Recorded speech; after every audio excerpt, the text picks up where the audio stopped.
نسوارو په اړه باندې خلک پوښتنه ډیره کوي چې نسوار روزه ماتوي که نه ماتوي. نو د نسوارو په اړه علما بحثونه هم ډیر کوي. نو هند کې یو عالم تیر سوی د علامه مفتی سیف الله خالد، هغه یو کتاب جوړ کړی فتاوا نوازل فقهیه معاصره. په دغه کتاب کې په دې باندې یو ښه بحث کړی ده. نو په نسوارو باندې روزه هم ماتیږي او په نسوارو باندې وی کفاره هم سته د دی وایي. او ښه خبره یې کړې ده، ځکه یو څو خبرې پکې دي چې دی خوندورې بلي. یو خو دا ده چې په عرف کې دا نسوار کوونکي ته، یعنې که سړی عرف کې وګوري دا د عقل کوم تعریف چې ده چې په خوړلو روزه ماتیږي، نو دا تقریبا په عرف کې یو قسم عقل ده. نو یو دلیل دا ښودلی ده چې عرفا دا عقل ده. نو عرف ته هم ډېر اعتبار ده، سړی باید د عرف نه مخالفت ونه کړي. او دویمه دا ده چې د نسوارو خامخا یو څه اجزا د سړي نه تیریږي، ستوني ته یو څه اجزا تیریږي.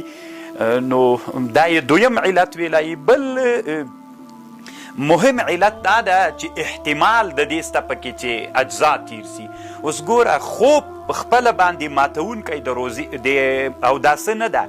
په خوب باندې اودس نه ماتیږي، په خپله دا خوب نه ده، خو دا خوب کې احتمال د دې ده چې سړی ویده سي، نو کیدلی سي د سړي نه باد خارج سي، نو د هغې وجې نه هغه احتمال موجود ده. نو په دغه کې په نسوارو باندې چې سړی نسوار کوي، احتمال د دې سته چې هغې کې اجزا تیر سي خولې ته. نو ښه خبر دا ده چې روزه پې باندې ماتیږي. حتی دی وایي چې انسانان دا نسوار چې کوي دا د تلذذ دپاره کوي، یعنې یو قسم خوند پې باندې حاصلوي. نو چې تلذذ یې پې حاصل که، نو کفاره هم پې باندې لازمیږي.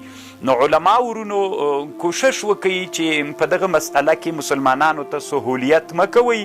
هغه علماو چې هغه الله عز وجل سره له علمه پوه عقل هم ورکړی، که نه صد للذرایع، خو په دې باب کې سستي مه کوئ. نو بس تحقیق دا ده چې نسوار روزه هم ماتوي او تقریبا کفاره هم لازمیږي ورباندې.